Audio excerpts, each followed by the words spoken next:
Puji dan syukur kehadirat Tuhan yang telah memberikan kita nikmat dan rahmat sehingga kita dapat berkumpul di tempat ini dalam keadaan sehat walafiat tanpa kekurangan suatu apapun. Salawat serta salam selalu tercurah kepada Nabi Agung Muhammad SAW yang selalu kita nanti-nantikan syafaatnya sampai akhir zaman. Terima kasih kami ucapkan atas kehadiran Bapak, Ibu, dan teman-teman semua di acara pengajian rutin kelas 9D SMP Negeri 2 Kasihan. Sebelum acara ini dimulai, saya akan menyampaikan susunan acara berikut ini. Pertama, pembukaan. Kedua, sambutan Bapak Wali Kelas SMP Negeri 2 Kasihan, Bapak Rafiqul Anwar. Ketiga, materi pengajian yang akan disampaikan oleh Bapak Ustadz Abdul Wahid. Dan terakhir, penutup. Sebelum melanjutkan, marilah kita buka acara pada pagi hari ini dengan mengucapkan basmalah bersama-sama. Bismillahirrahmanirrahim. Menginjak acara berikutnya, yaitu sambutan Bapak Wali Kelas 9D, Bapak Rafiqul Anwar. Waktu dan tempat kami persilakan. Cek, Ustaz. Udah masuk? Udah. Ya. Bismillahirrahmanirrahim. Assalamualaikum warahmatullahi wabarakatuh. Innal hamdalillah nahmaduhu wa nasta'inuhu wa nastaghfiruh wa na'udzu billahi min syururi anfusina wa min sayyiati a'malina. Mahyadihillahu fala mudhillalah wa may yudlil fala hadiyalah. Asyhadu an la ilaha illallah wa asyhadu anna Muhammadan abduhu wa rasuluh. Allahumma shalli ala Muhammad wa ali Muhammad kama shallaita ala Ibrahim ali Ibrahim innaka Hamidum Majid. Yang terhormat Bapak Ustadz Abdul Wahid, yang berhormati Bapak Ibu guru SMP 2 Kasihan yang kami hormati pula, dan anak-anakku kelas 9D.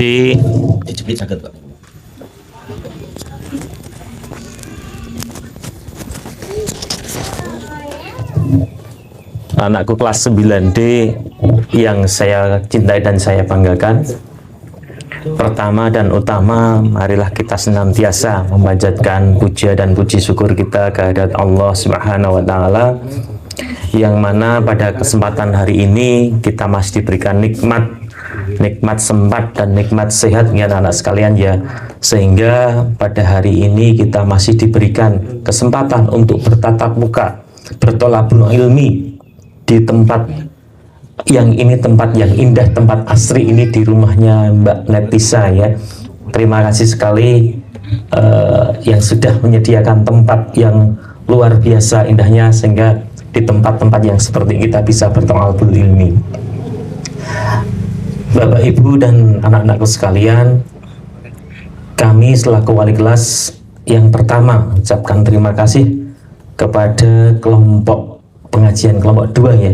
Kelompok 2 yang terutama wabil khusus dari Sahibul Bait dari rumah Mbak Netisa dan orang tua, kami mohon terima kasih sekali sehingga pengajian kelas pada pagi hari ini dapat berjalan dengan lancar.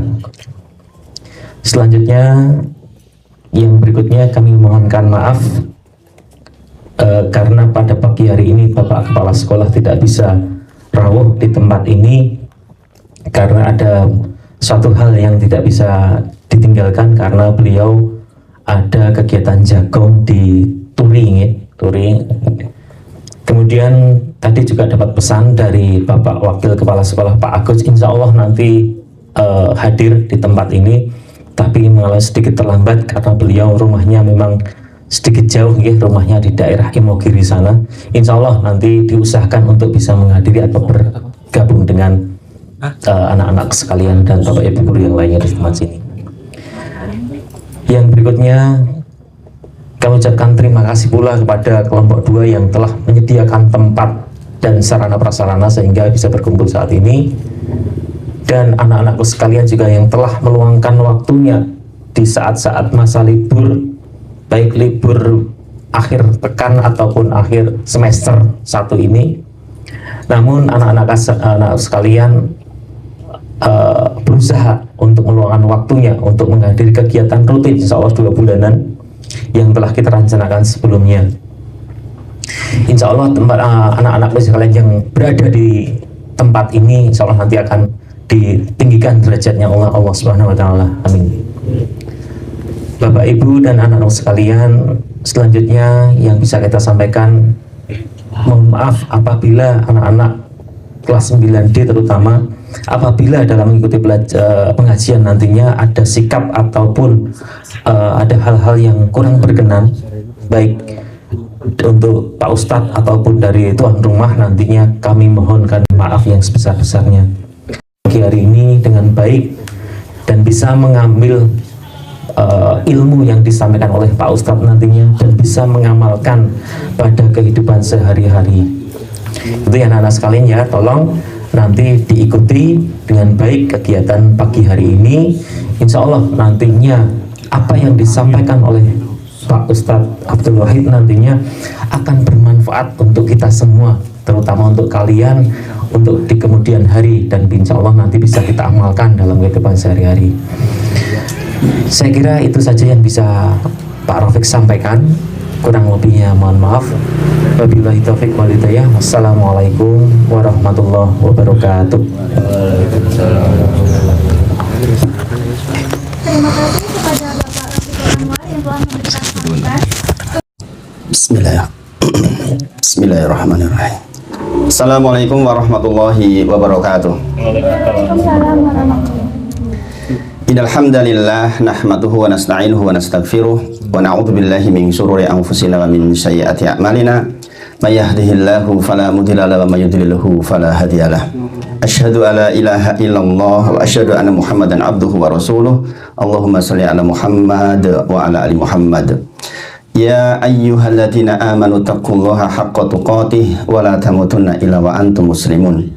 Ya ayyuhan nasu taqu rabbakumul ladzi khalaqakum min nafsin wahidah wa khalaqa minha zawjaha wa ba'sa minhuma rijalan katsiran wa nisaa'a wa taqullaha alladzi tasaaluna bihi wal arham innallaha kana 'alaikum raqiba.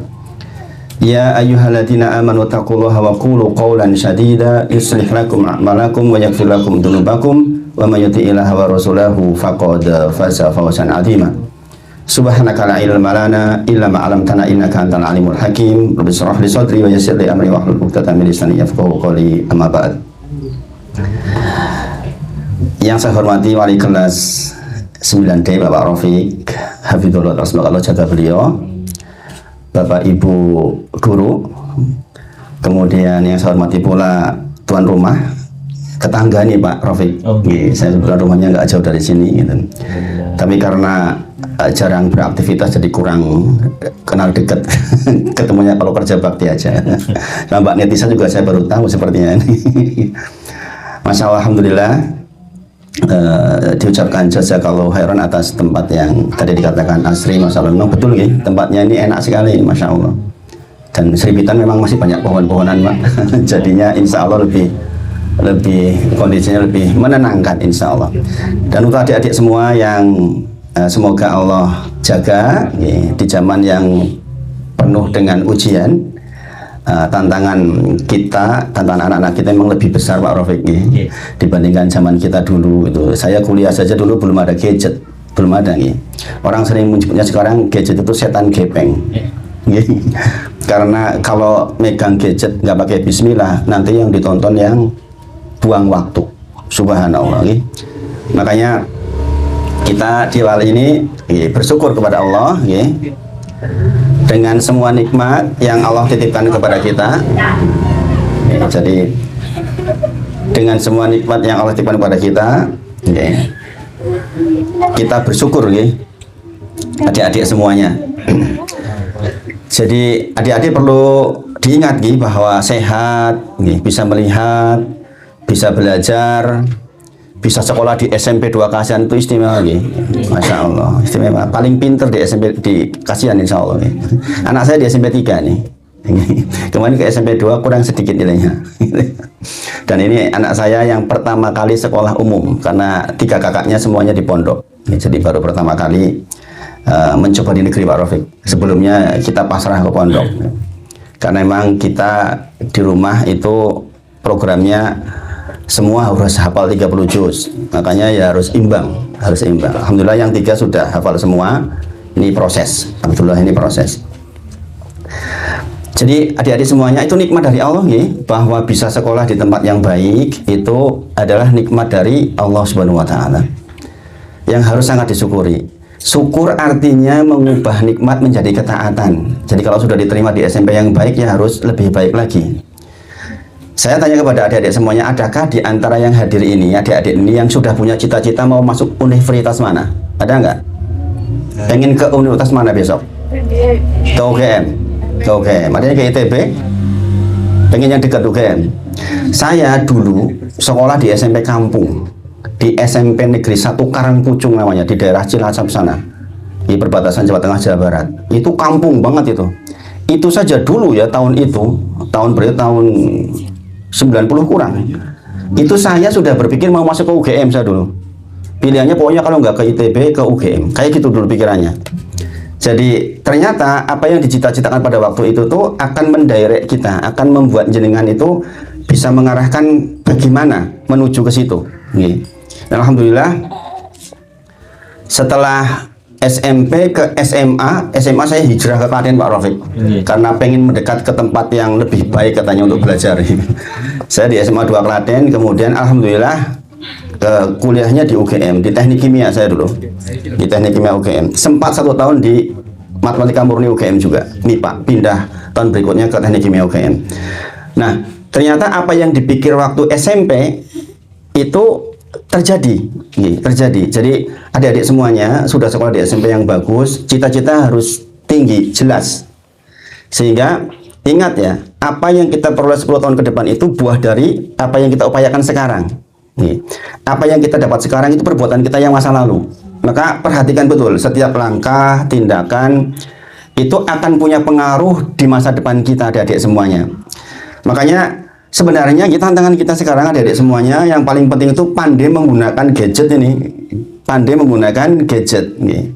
Gadget itu seperti perpustakaan yang sangat besar.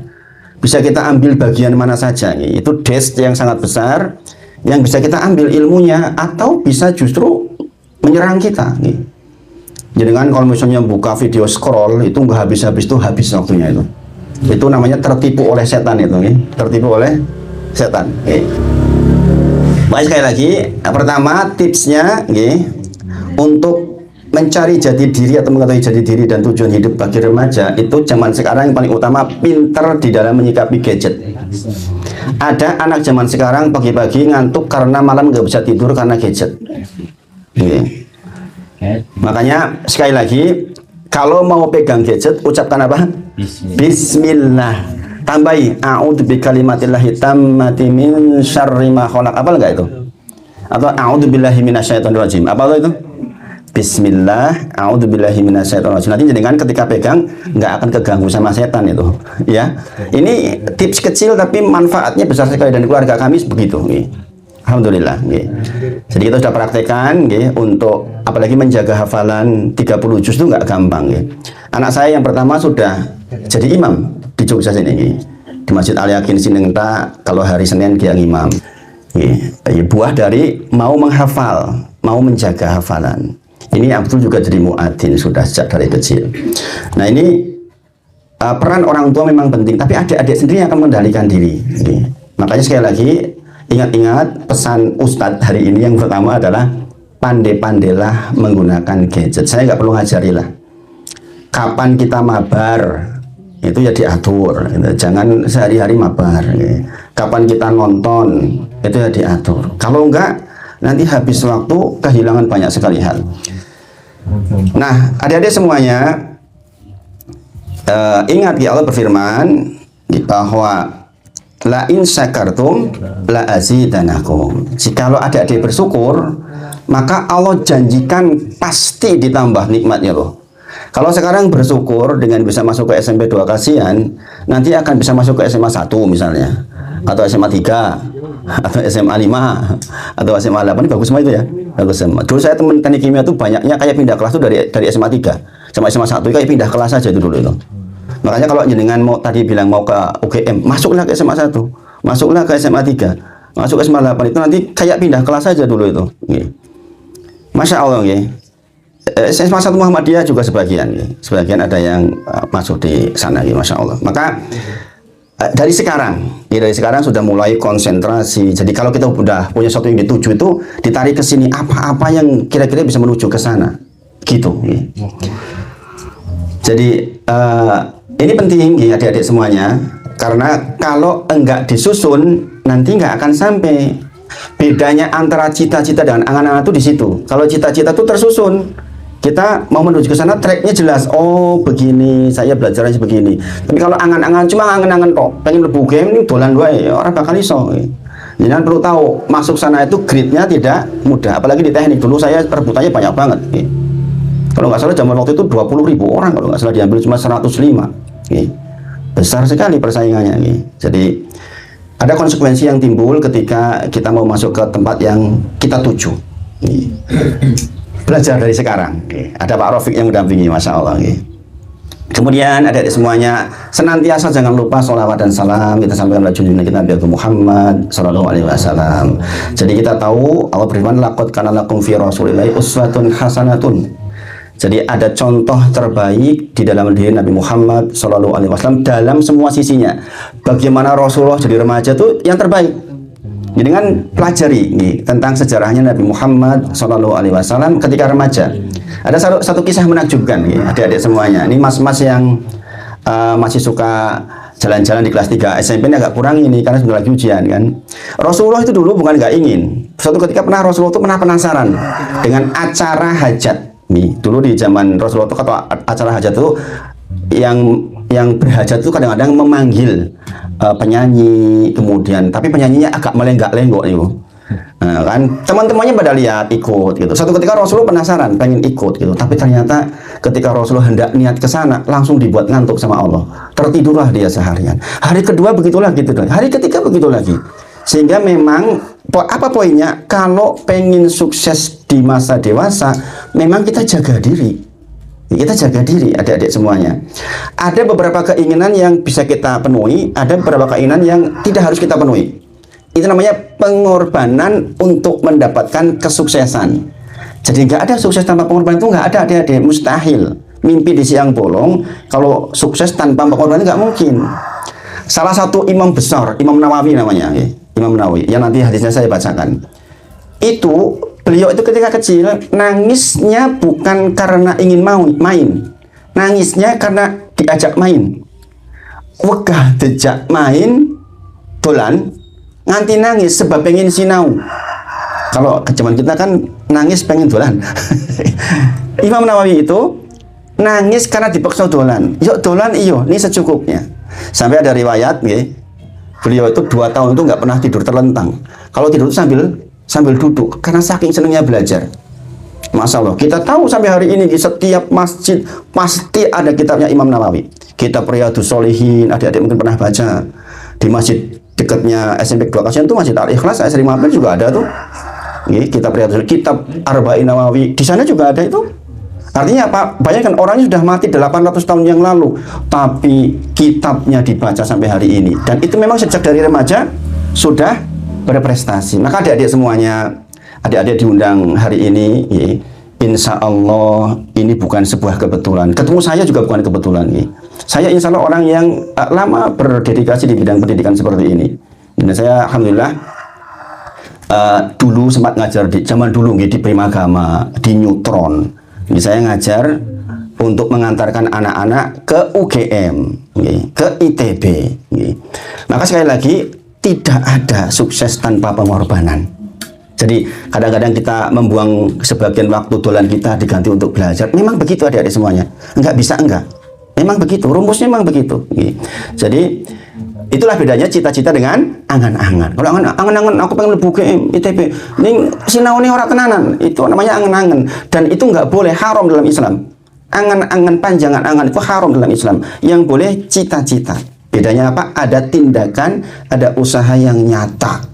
Dan adik-adik sudah selangkah lebih maju. Sekarang di Kasihan sudah menjadi siswa di SMP yang terbaik. Seharusnya nanti SMA-nya pun ke yang lebih baik lagi. SMA-nya pada mau kemana ini rencananya? Kelas 3, sudah punya cita-cita kan? Pengen ke SMA mana? Pokoknya ya cari yang grade-nya kira-kira sejarah mengatakan SMA itu banyak mengatakan ke UGM misalnya, jangan mau ke UGM. Kalau ke UN ya lihat aja. Kalau ke UPN lihat aja. Nanti jenengan bisa data, bisa didata. Dan kembali ke kitanya bagaimana. Jadi sekali lagi, laqad kana lakum fi Rasulillahi uswatun hasanatun. Itu Quran surah Al-Ahzab ayat 21 ya.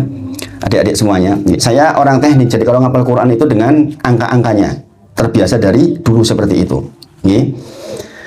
Nah, karena Rasulullah contoh terbaik, maka adalah tugas kita adik-adik semuanya sejak remaja untuk mengulik, melihat bagaimana ketika Rasulullah muda. Contohnya tadi, semoga Wassalamualaikum warahmatullahi wabarakatuh.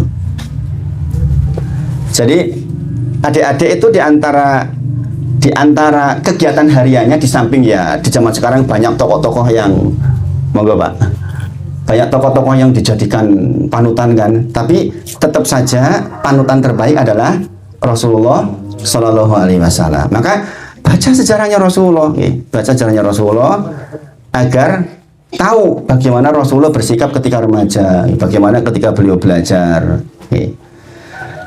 Kemudian adik-adik semuanya, di samping mempelajari sejarahnya Rasulullah, juga penting mempelajari sejarah sahabat. Rasul bersabda, khairul qurun qarni. Ini adik-adik perhatikan betul ini, supaya punya generasi yang bagus. Khairul qurun qarni, kata Rasulullah, sebaik-baik generasi adalah generasiku. Sumalati yalunahum, sumalati yalunahum. Kemudian satu generasi setelahku, satu generasi setelahku. Artinya kalau kita ingin merujuk orang-orang baik, itu kita mencoba melihat ke sana. Apa toh yang mereka lakukan? Nah, ini penting adik-adik semuanya. Di samping kita merangkai tujuan dunia kita, kata Rasulullah, orang cerdas itu orang yang, walaupun ini masih SMP ya, ini penting ini. Kalau ditanam dari kecil insya Allah bagus. Kata Rasulullah, orang cerdas adalah orang yang banyak mengingat kematian. Itu kata Rasulullah. Orang yang banyak mengingat kematian dan mempersiapkan kehidupan setelah kematian. Karena gini adik-adik semuanya, yang suka fisika dan matematika pasti tahu nih. Dunia itu, kata Rasulullah, 60-70 tahun saja. Wa aqalluhum ma yajuzu talik. Jadi a'maru ummati ma baina sitin ila sab'in. Umur umatku, kata Rasulullah, antara 60-70 saja. Wa aqalluhum ma yajuzu talik. Iya, sedikit yang lebihkan dari angka itu. Nah, adik-adik sekarang merancang nih. Dari SMP, SMA, ke UGM, atau ke ITB, ke UNER, atau ke UPN, dan sebagainya. Nanti ada rentang waktu di mana kita akan jadi tua, seperti Pak Rafiq udah mulai ini. Saya sudah 50. Beliau mungkin juga ada 50-an gitu. Jadi kita sudah mulai mendekat kepada akhir kehidupan kita. Tapi nanti adik-adik semuanya akan ada kehidupan yang unlimited time. Mereka fiha, di sana khalidun, selamanya. Jadi akan ada waktu di mana kita nanti hidup selamanya. Nah, orang pandai, kata Rasulullah, adalah orang yang mempersiapkan kehidupan untuk itu. Jadi di dunianya sukses, di sananya jauh lebih sukses. Jadi kita lompatnya jauh banget ke sana. Kata Allah dalam Quran surah Al-Imran 185, "Faman susiha aninar wa udhilal jannah faqad faz." Barang siapa yang dijauhkan dari neraka jahanam, dimasukkan ke surga, itulah pemenang sesungguhnya.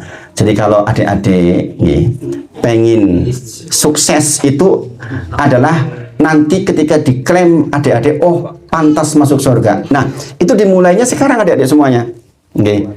Kalimat faman susiha aninar artinya barang siapa yang dijauhkan dari neraka, ini orang seneng sing elek-elek nih kalau adik-adik semuanya. Jadi rancangan untuk hidup di sana tuh sekarang.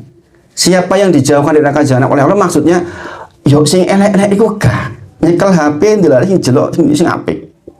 Ada pelajaran, jenengan lihat ya, ada anak muda yang saya kagum dalam ilmu bahasa, namanya Vicky Naki, kenal nggak? Iya. Bayangkan dia tuh nggak pernah kursus loh, tapi menguasai lebih dari 10 bahasa dan mahir semua. Dari mana? Ditanya, dari gadget. Sama-sama pegang gadget tapi hasilnya sangat berbeda. Anak saya yang sekarang kelas 3 juga, MTS, kelas 3 di MTS 1 Jogja, itu pinter bahasa Jepang. Saya nggak pernah ngajari, nggak pernah kursus karena gadget. Pinter bikin dubbing bahasa Jepang.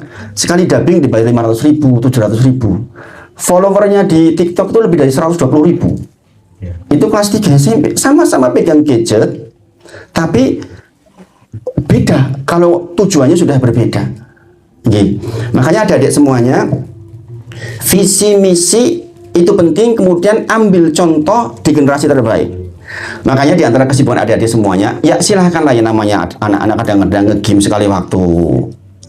Saya juga nggak melarang ya. Tapi kalau nge-game-nya membuat menjadi lalai kewajiban. Nah ini yang jadi masalah ini. Yang putri ada yang suka nge-game nggak? Banyak. Ya kadang-kadang kan mabar sekali. Iyalah itu adalah waktunya, nggak apa-apa ya. Tapi jangan karena mabar kemudian lupa yang wajib. Ini problem ini. Ya ini klise banget, memang begitu aturannya ya adik-adik semuanya. Tapi ya itu yang betul itu. Saya yang anak saya yang ini yang suka ngedit itu juga mabar, tapi mabarnya dapat uang. Jadi bagus ya, silahkanlah kalau itu memang jadi hobi, mau bagaimana lagi. Tapi ketika waktunya sholat ya setengah jam sebelum udah persiapan. Abdul misalnya, dia sudah siap-siap untuk adzan, pergi ke masjid. Jadi kan kalau sering dengar adanya Abdullah di Masjid Al-Yakin, ya dia sering adzan, ini muadzin utamanya di sana di Masjid Al-Yakin. Nah itu, dan saya ajari tentang jenis-jenis adzan, ada 7 maqamat adzan, diajari satu persatu. Karena apa? Ya sekali lagi kita nggak bisa menghindari, memang ya namanya anak-anak itu ya butuh dolanan, tapi dolanannya jangan sampai merusak yang wajib. Sekali lagi makanya tadi saya tanya sejak awal, siapa di antara adik-adik yang pengen masuk ke UGM, ke ITB, maka sekaranglah waktunya menyusun. Karena sekali lagi tadi saya katakan, dulu ketika saya di teknik kimia UGM itu yang satu kelas itu koyo pindah, soko SMA telu, soko SMA siji, ini koyo pindah kelas. Dari 105 waktu itu di angkatan saya, itu mungkin sekitar 50 diantaranya itu dari SMA 1, SMA 3 dulu. Ini cuman waktu itu. Di Brito ada beberapa orang. Jadi langkahnya harus benar, tracknya harus benar, ngetracknya harus benar. Gitu. Nah kalau misalnya meleset di satu waktu, kita bisa rubah tuh, rubah tujuan akhirnya kemana supaya realistik, supaya realistis. Menjalani track yang realistis lebih mudah, walaupun ada keajaiban ya. Ada anak yang biasa saja tahu-tahu diterima di farmasi UGM misalnya. Saya punya teman dulu di SMA nggak pernah juara, rankingnya tuh belakangan terus gitu. Tapi tahu-tahu ketika ujian diterima di farmasi UGM, Masya Allah, putri itu, Masya Allah. Ya ada, tapi itu keajaiban, keajaiban. Lazimnya tracknya jelas. Oh dari SMP nanti SMA-nya kemana, nanti ke UGM atau ke ITB atau yang semisal itu sudah bisa di tracking. Dan tidak ada kata terlambat ya adik-adik semuanya. Misalnya sekarang katakanlah dengan kelas 3 kok kemarin kelas 1 2 rapatio pinter misalnya. Nah kelas 3 ini meskipun tinggal setengah semester terakhir bisa dikejar. Apalagi sekarang banyak kursus-kursus yang pakai hal-hal yang singkat nih. Kalau dulu zaman saya kan nggak begitu Pak Rafiq. Kita dulu lebih ke ilmu dasarnya. Jadi nanti dikembangkan sendiri, solusi dikembangkan. Kalau sekarang solusinya langsung dikasih Pak Guru. Dulu kita enggak, kita basicnya diajari, baru kemudian kita kembangkan sendiri gitu. Nah, adik-adik semuanya, Allah berfirman di dalam Quran surah At-Taubah ayat 100. Surat At-Taubah surat ke-9, surat yang tidak ada bismillahnya. Surat ke-9 atau surat Al-Baro'ah.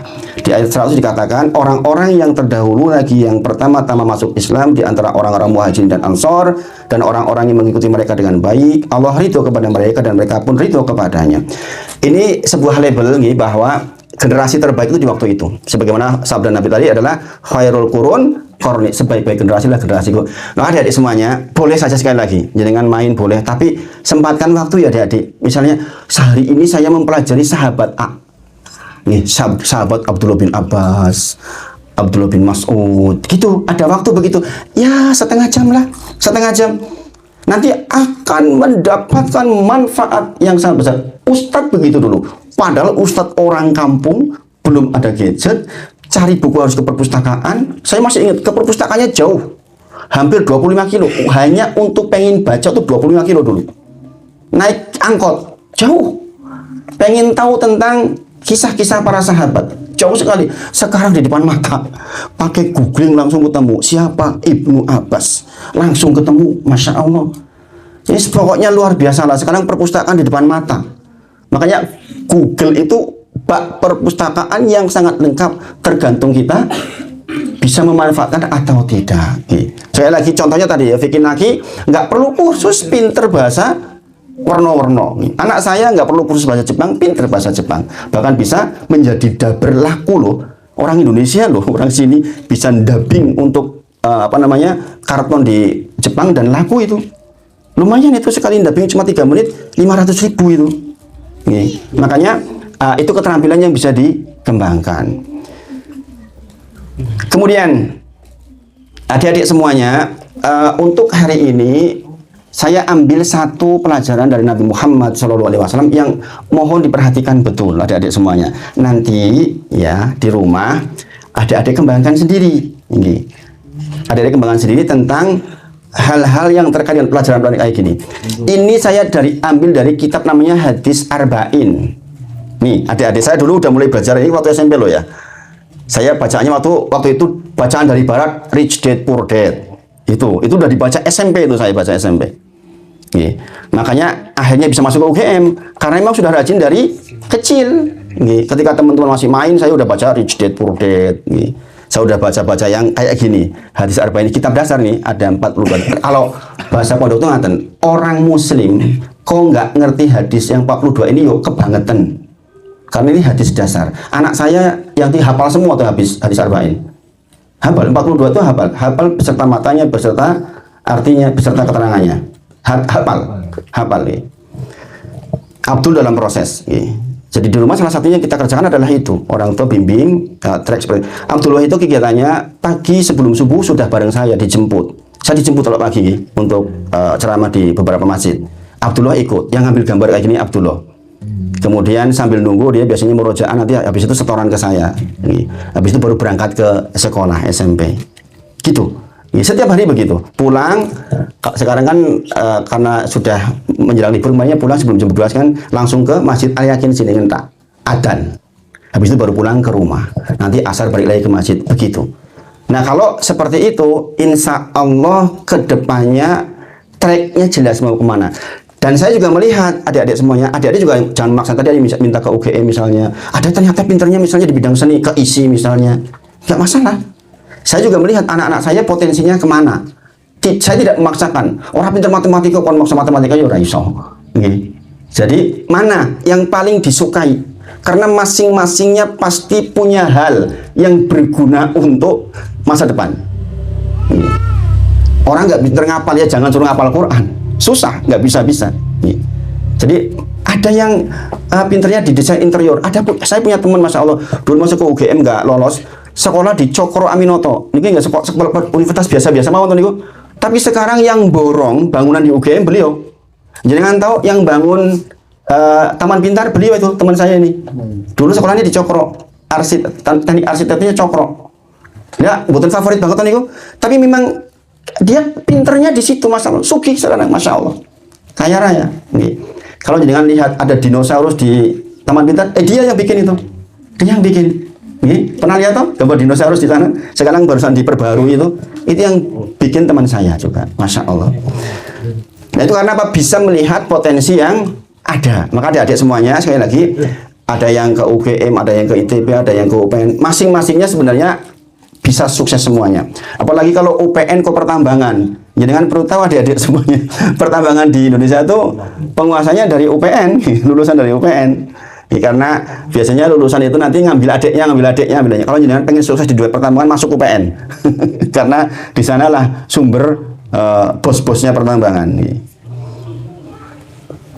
Nah, adik-adik semuanya, ini hadis Arba'in nomor 19 ya adik-adik. Nanti adik-adik baca dari hadis Arba'in nomor 1, 2, sampai 42. Ini nomor 19 ini. Hadis Arba'in nomor 19.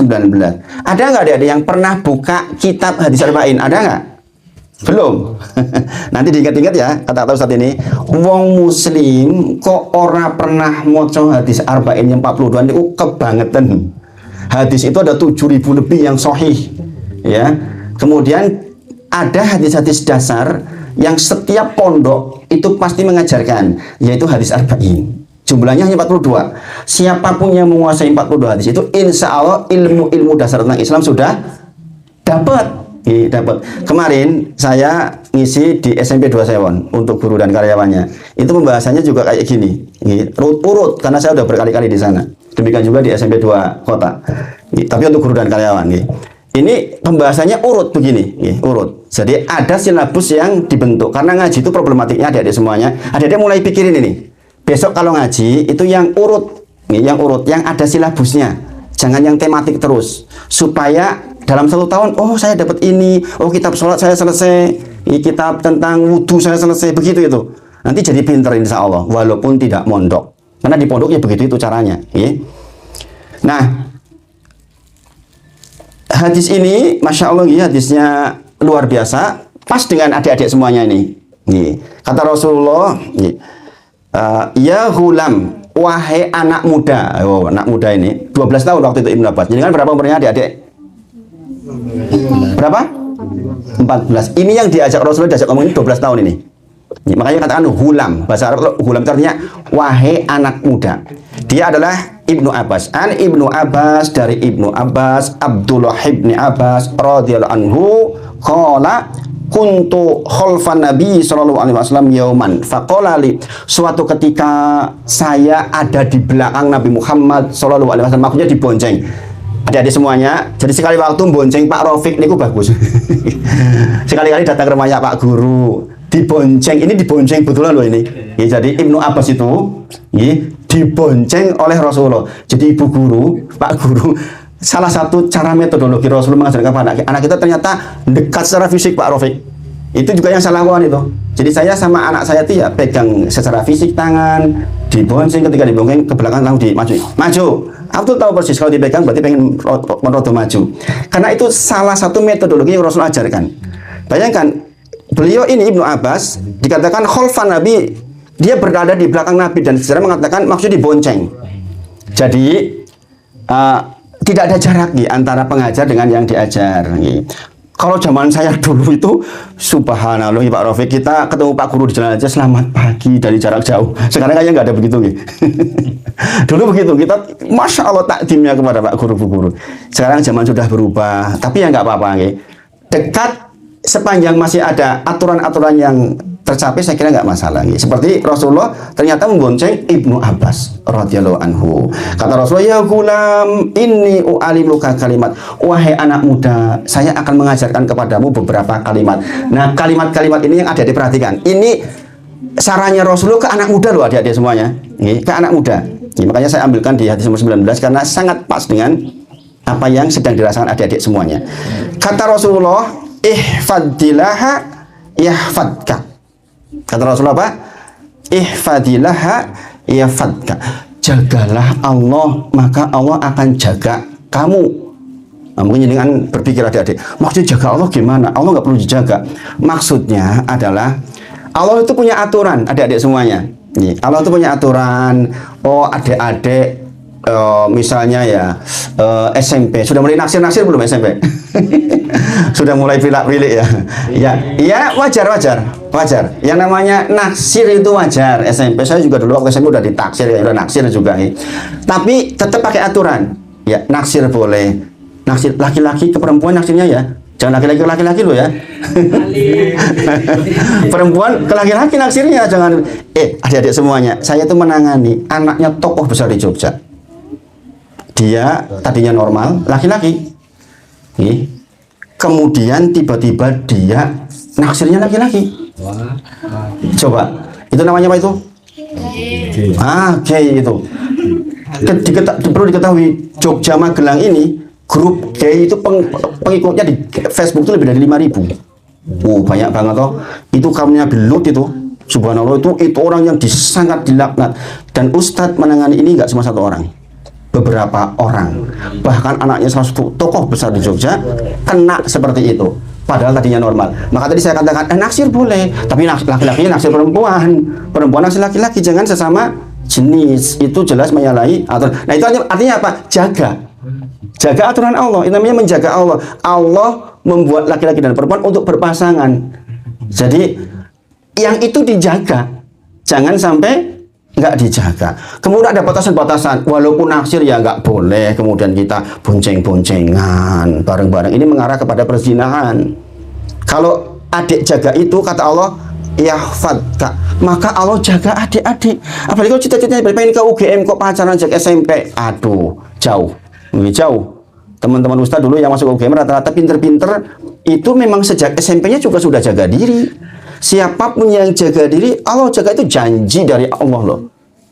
Allah itu yang menciptakan kita adik-adik, yang mengatur hidup kita, yang membuat kita bisa masuk UGM atau tidak, masuk ITB atau tidak, Allah semuanya itu yang akan atur. Maka kalau kita baik-baik kepada Allah, Allah akan baik kepada kita. Itu rumusnya, dan itu disebutkan ihfadillaha yahfadka. Kata Allah, kata Rasulullah, wahai Ibnu Abbas, wahai anak muda, supaya kamu sukses, jaga Allah ya, nanti Allah jaga kamu. Tuh, ini kalimat pendek, kalau penjabarannya tuh luar biasa sebenarnya.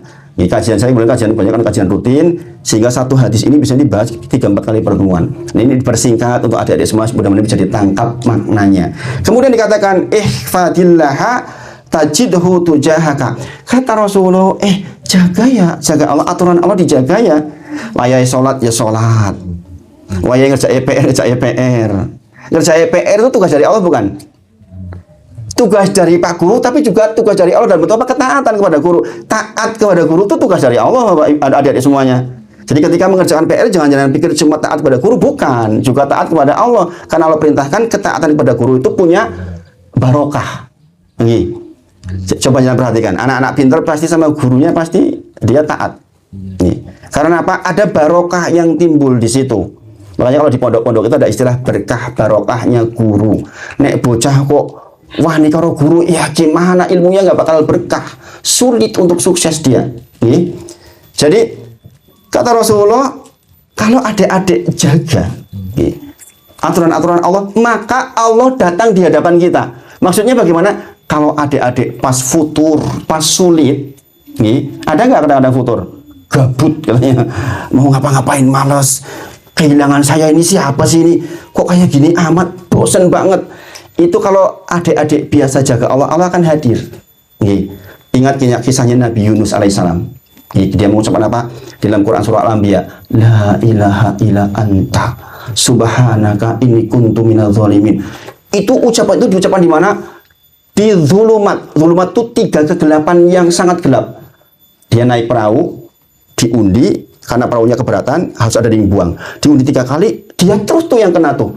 Sehingga dia dilempar ke tengah lautan dalam. Berarti sudah gelap malam, itu malam hari ya.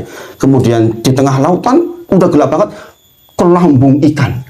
Gelap, gelap, gelap. Kadang-kadang ada begitu. Wisma pelajaran ini lagi berapa yang ngerti. Lagi naksir cowok-cowok yang dilalai. Alah, naksir kowe. misalnya, itu kan problem bagi remaja kita. Ya kan? Kemudian orang tua sakit. Nih, itu lagi susah banget. Maka dikatakan fi dzulumat. Apa ucapannya? La ilaha illa anta subhanaka inni kuntu minadz zalimin. Pertanyaannya sekarang, kenapa di 3 kegelapan yang dalam di sana kok didengar oleh Allah? Karena kebiasaan Yunus alaihissalam kalau longgar, kalau lagi seneng, itu ingat Allah. Itu. Makanya dikatakan apa? Ihfadillaha tajiduhu tujahaka. Kalau kita lagi longgar, kita ingat Allah, wayai sholat ya sholat. Nanti tuh ketika kita sulit, Allah tuh ingat kita. Ini penting adik-adik semuanya. Coba adik-adik perhatikan betul. Ini ilmu yang akan dibawa sampai tua ini. Karena di dalam hidup itu nggak selalu normal, nggak selalu lurus. Ada masa di mana kita mengalami sulit. Adik-adik semuanya, saya orang teknik, saya tuh teknik kimia. Kenapa jadi pendakwah? Ada triggernya, ada penyebabnya. Adik saya ikut kuliah saya di Jogja, di UNY. Kemudian lulus, pulang pengen jadi guru. Keluarga besar saya guru semua, Pak Rafiq. Bapak saya guru, kepala sekolah. Adik-adik saya yang 5 ini guru semua, dari kebanyakan dari UNY.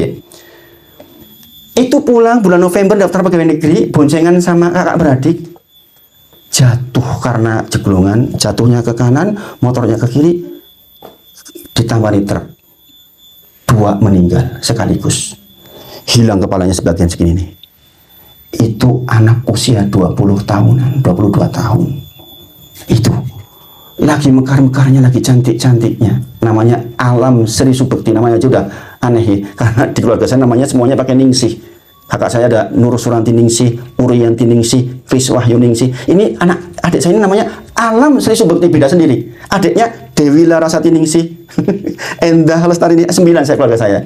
Banyak keluarganya ini, 9. Ini anak ini yang di tengah-tengah namanya Alam Sri Subekti. Anaknya emang baik. Ketika kumpul saudaranya lagi pada ngobrol, dia mah cuci piring lah, nyapu lah, baik memangnya anaknya tuh. Makanya mungkin sudah siap surganya.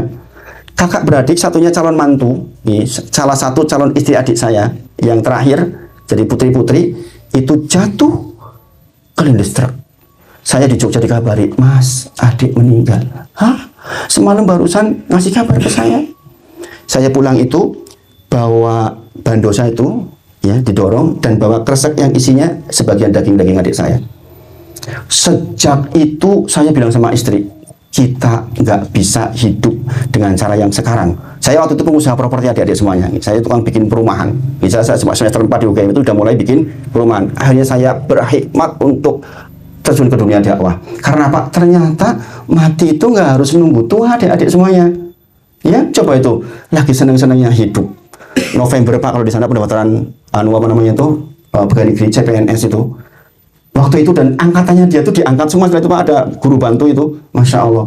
Makanya ibu kalau lihat teman-teman yang sudah diangkat tuh sampai nangis, sampai pingsan itu karena dulu bareng-bareng, subhanallah. Jadi adik-adik semuanya, soal kita dicabut oleh Allah itu bukan soal nunggu tua atau sakit. Kadang-kadang begitu. Makanya kita ingin berprestasi setiap waktu. Ada trigger namanya. Ini yang men-trigger saya, membuat saya kemudian jadi terjun ke dunia dakwah. Sejak itu kegiatan saya di masjid, banyak mengajar. Saya di Jogja itu mengajar lebih dari 30 masjid mungkin. Setiap pagi saya sudah berangkat untuk ngajar. Kemudian sore nanti ini juga ngajar. Sore ibu-ibu, malam pada maghrib, pada isya. Seperti itu setiap hari. Kemudian dikatakan ida sa'alta fas'alillah. Ida, jikalau sa'alta adik-adik minta, maka minta kepada Allah. Ini penting ini penting. Walaupun mungkin adik-adik mikir, maksudnya minta kepada Allah bagaimana? Begini adik-adik. Adik-adik itu punya cita-cita, pengen jadi juara, pengen nilainya bagus, pengen masuk ke SMA 1 misalnya, atau SMA 3, atau SMA 5, SMA 4, SMA yang bagus lah. Maka minta kepada Allah tuh, bangun malam minta, ya Allah, saya mau minta kepada Engkau untuk hal yang ini. Mau nggak adik-adik saya kasih tahu, Ustaz kasih tahu tentang satu cara, yang sangat efektif, yang kalau doa ini dilakukan nggak akan ditolak oleh Allah. Mau? Satu, adik-adik laki-laki khususnya, kalau ke masjid antara adzan dan iqomah angkat tangan. Kata Rasulullah, siapapun yang berdoa di waktu itu nggak ditolak. Ya, antara adzan dan berarti sudah datang sebelum adzan. Duduk di situ, ada yang adzan dijawab, Allahu Akbar, Allahu Akbar, dijawab Allahu Akbar, Allahu Akbar sampai selesai, kemudian berdoa, ya Allah saya minta. Itu nggak ditolak. Kemudian ini doa ini nanti di rumah dihafal. Nanti Pak Rafiq bisa sebarkan ke seluruh adik-adik. Kata Rasulullah, ada doa yang jikalau kita panjatkan didahului dengan doa ini, maka doanya enggak mungkin ditolak oleh Allah. Dan ini Ustadz udah buktikan. Ketika mau masuk UGM dulu, itu juga begitu doanya. Ketika pengen anak hafal 30 juz, itu juga begitu. Doanya ini agak panjang, tapi nanti di googling, nanti disebar, dihafalin. Allahumma inni as'aluk bi analakal ham, la ilaha illa ant, wahdaka la syarikalak, al-mannan badi'us samawati wal ard, ya dal jalali wal ikram, ya hayyu ya qayyum. Baru berdoa, ya Allah, saya pengen masuk ke SMA 1 misalnya. Itu enggak ditolak itu sama Allah. Dan ini berulang kali Ustadz sudah buktikan. Ya. Jadi kata Rasulullah, siapapun yang berdoa minta apa dengan diawali doa tadi itu, maka enggak akan ditolak. Apalagi ada yang masih murni, yang masih muda-muda begini, ini kan masih murni insya Allah. Maka untuk jaga kemudian jangan salah langkah ya. Jangan suka pacaran. Itu nanti kemurniannya mulai hilang. Kalau kemurnian hilang nanti doanya agak kurang mempan. Ya, itu. Maka istilahnya apa? Jaga Allah. Kata Rasulullah, jika lo minta kepada Allah. Ada satu kitab adik-adik, namanya kitab Ad-Da'wah Dawa. Ustaz mengajarkan kitab ini 500 halaman di Masjid Miftahul Jannah. Itu kitab yang membahas tentang bagaimana doa dikabul dengan efektif. Itu Masya Allah. Kemudian wa idasta'anta fasta'in billah. Jikalau minta perlindungan, minta tolong, minta perlindungan kepada Allah. Begitu adik-adik. Jadi kalau minta tolong, minta perlindungan kepada Allah, ini masalah akidah, masalah tauhid. Yang kalau benar di sini maka adik-adik akan sukses insya Allah. Karena adik-adik perlu tahu, yang berkuasa atas segala sesuatu itu Allah. Yang berkuasa atas segala sesuatu itu Allah. Adapun Pak Guru, Bu Guru itu hanya menjadi wasilah buat kita. Kita belajar sama beliau. Beliau tidak bisa membuat adik-adik menjadi sangat pintar. Tetap saja Allah yang menentukan. Nih, adik-adik mengikuti apa yang dicontohkan, kemudian polanya diikuti, insya Allah akan bisa. Kemudian dikatakan, wa'lam annal ummata lawijtama'at ala ayang fa'uk bisyai'in. Kata Rasulullah, Ibnu Abbas ya anak muda, seandainya ini anak muda nih, penting ini, seandainya semua orang berkumpul, semua orang berkumpul untuk memberikan manfaat untuk adik-adik semuanya, semua guru yang paling pintar berkumpul ngajari adik semuanya, kata Rasulullah, enggak akan mendapatkan manfaat kecuali apa yang sudah ditulis oleh Allah. Jadi takdir udah ditetapkan adik-adik semuanya. Mungkin kita bertanya, nek ono ya wis melu takdir wae. Rasulullah menyebutkan adik-adik semuanya, orang yang takdirnya baik maka akan ditakdir oleh Allah untuk bisa mengikuti takdir baik itu. Maksudnya begini, nek dasare mau ditakdir masuk ke SMA 1 misalnya, yuk ndelalai ki rajin, yuk ndelalai ki ketemu guru pas, ndelalai belajar ramales. Itu maksudnya adik-adik semuanya. Walaupun semua orang berkumpul mau menghalangi adik-adik semua untuk tidak masuk ke sana, tetap masuk kalau udah terus. Artinya apa? Tetap kembali ke adik-adik semuanya. Jadi prosesnya berbuat baik itu dilalui. Oke. Makanya tadi saya katakan di awal bahwa mimpi di siang bolong, kalau kita cita-citanya ke tempat yang bagus tapi nggak dilalui prosesnya, itu nggak mungkin. Nggak mungkin. Walaupun sekali lagi wong sing beruntung bejo jarane ono, iya 1-2 lah kan. Tapi kalau orang bejo itu pasti ada sesuatu yang istimewa. Mbuh rajin sholat wengi lah, mbuh rajin puasa lah. Tapi secara umum rumusnya sama. Nek pengen apik ya kudu apik. Begitu. Kemudian dikatakan wa fi riwayat, ini saya singkat, ini sebenarnya hadisnya agak panjang. Wa fi riwayati ta'aruf ilallah fi raha ya'rifka fi siddah. Ingat-ingatlah, kenalkanlah diri adik semuanya ketika longgar, firaha. Maka ya rifka fisidah, nanti ketika sidah, ketika adik-adik lagi sulit ditolong oleh Allah. Ini seperti tadi kisah Yunus alaihissalam. Jadi harus tahu adik-adik semuanya, nek pas longgar, punya uang banyak misalnya, jajain temen lah, kasih hadiah ke temen, tolongin temen, berbagi. Nanti ketika sempit, Allah akan datangkan adik-adik semuanya. Ustadz itu dulu ketika usaha properti itu, masya Allah, masih muda, semester 4 sudah punya kendaraan pribadi lebih dari 1, udah punya truk sendiri, sudah punya gudang di Kasihan cukup besar, kemudian perumahannya cukup banyak. Tiba-tiba kemudian Ustadz mempelajari ilmu tentang ada sesuatu yang nggak boleh di dalam urusan riba. Akhirnya Ustadz hijrah total dari nol lagi sampai ngontrak lagi nih di sini nih di Seriwitan. Bertahan 5 tahun. Saya udah 5 tahun di sini. Qadarullah, alhamdulillah, mulai Februari besok saya sudah diberi tempat baru oleh orang. Masya Allah, tempatnya sangat nyaman. Jadi ternyata kalau kita ingat Allah dalam kondisi longgar, ketika sempit Allah datangkan pertolongan. Dulu saya masih ingat ada teman Ustadz itu, teman dari UGM juga, punya usaha, butuh uang 245 juta. Banyak nggak itu? Banyak ya. Dan waktu itu Ustadz punya uang segitu. Ngomong malam-malam langsung dikasih. Itu kembali setelah 5 tahun. Alhamdulillah sekarang ketika Ustadz hijrah, banyak pertolongan. Umroh tinggal ditelepon sama jamaah, Ustadz mau umroh, diberangkatin umroh.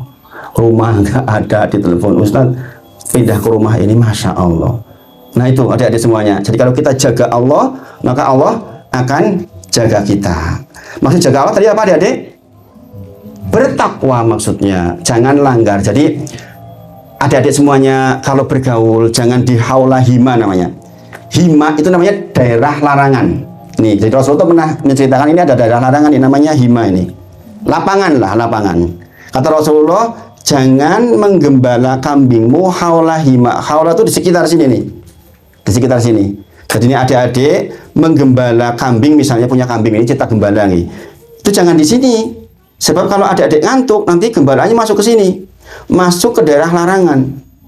Nek menggembala jauh di sini, jauh. Maksudnya gimana? Ketika adik-adik bergaul, jangan bergaul di dekat-dekat daerah larangan. Cerak-cerak karo konco sing seneng mabuk misalnya, ya lama-lama nanti ikut mabuk. Dekat sama teman-teman yang suka vape misalnya, nanti lama-lama nge-vape. Ada nggak anak SMP yang sudah nge-vape sekarang? Kalau SMP ada. Kalau SMP 2 harusnya udah enggak ya. Anak-anak pinter ya. Ngerokok ada. Nah, itu karena dulunya mungkin awal-awalnya karena di Haula Hima. Saya tidak cerita jauh-jauh, anak saya yang sudah hafal 30 juz saja kena. Sudah hafal 30 juz loh ya. Sudah hafal hadis, hafal 30 juz, sudah jadi imam pun sempat kena rokok, sempat kena vape. Alasannya apa? Saya di pondok nggak ngerti apa-apa ya, saya pengen tahu rasanya kayak apa ngerokok. Aduh, saya pengen tahu rasanya nge-vape kayak apa. Saya pengen tahu rasanya nongkrong-nongkrong sampai pagi itu kayak mana. Itu. Coba. Ya gimana kayak gitu. Ya Pak Guru harus sabar Pak Guru. Yang sudah hafal 30 saja kayak gitu. Tetapi kita jangan putus asa. Jadi jangan, sekarang udah tahu ya adik-adik semuanya, ini peraturan dari Rasulullah. Jangan di Haula Hima, jangan di dekat daerah larangan. Kalau nanti di dekat daerah larangan itu kesetrum. Ya, kesetrum. Seperti tadi, kalau ada teman yang gay jangan dekat-dekat. Lama-lama bisa ketularan. Itu yang tadi yang saya ceritakan tuh dulunya tuh normal saja. Ibunya telepon saya, ya Allah, nangis. Niku anak wong sugih banget, punya travel umroh dan haji loh niku. Bayangkan. Nggih. Bayangkan. Itu saja masih mengalami kayak gitu, apalagi yang belum sampai sejauh itu. Nggih. Nggih. Kemudian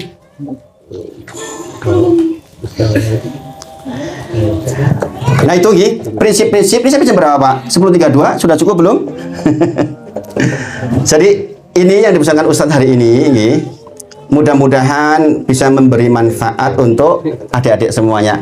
Penutup saya ingatkan kenjenengan ya, biar Abdullah baca Quran ini, ya biar jadi pengingat. Ini Al-Quran yang dibaca nanti Quran surah Ali Imran 133 ini sampai 136 insya Allah untuk menjadi pengingat semuanya. Nanti ada di rumah dibuka ya, surah Ali Imran 133 sampai 136 itu tentang ciri penduduk sorga. Ayo Abdullah baca.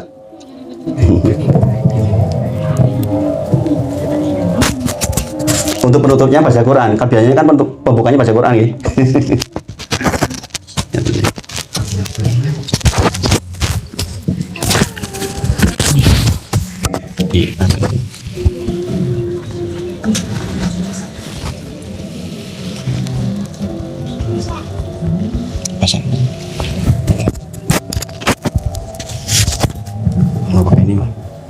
Oh, itu aja itu.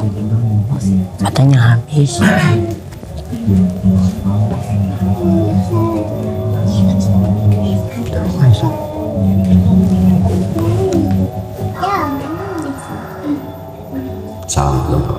Assalamualaikum warahmatullahi wabarakatuh.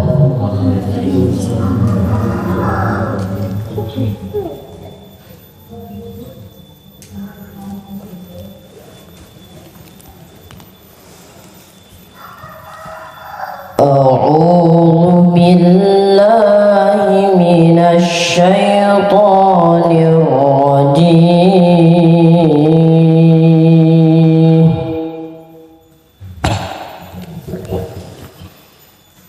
Bismillahirrahmanirrahim. Wasari'u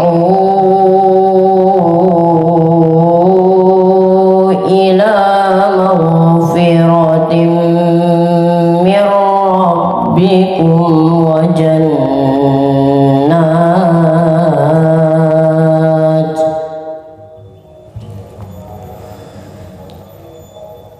jannatin arduha as-samawati wal ardu uiddat lil muttaqin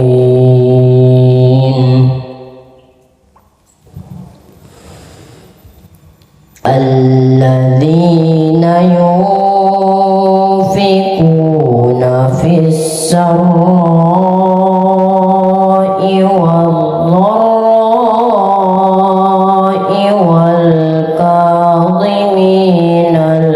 الخير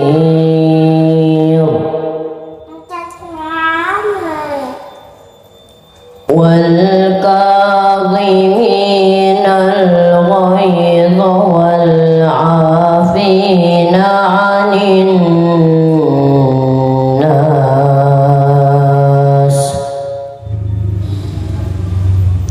والله يحب المحسنين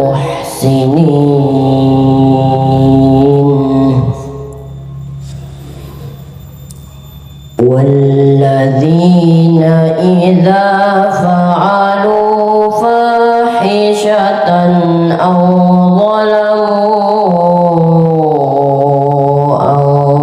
أنفسهم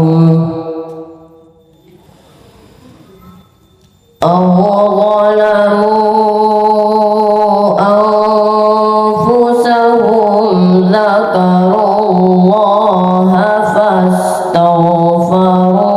لذنوبهم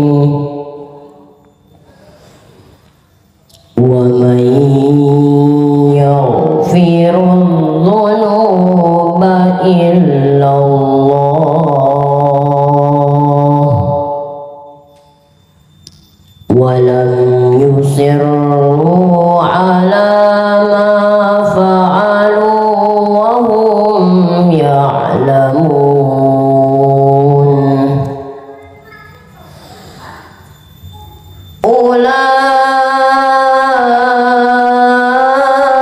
أولئك جزاؤهم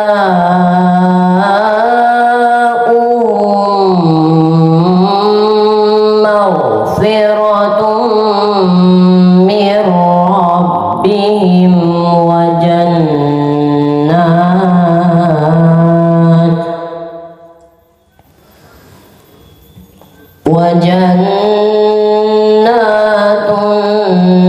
تجري من تحتها الأنهار خالدين فيها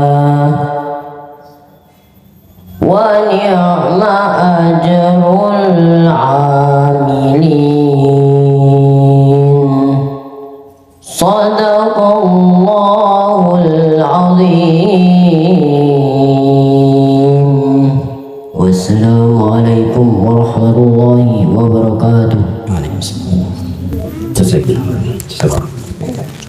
Itu adik-adik semuanya, penutup untuk kajian kita hari ini, satu bulan Al-Quran. Mudah-mudahan bisa menjadi pengingat bahwa Al-Quran itu akan menjadi panduan terbaik buat kita.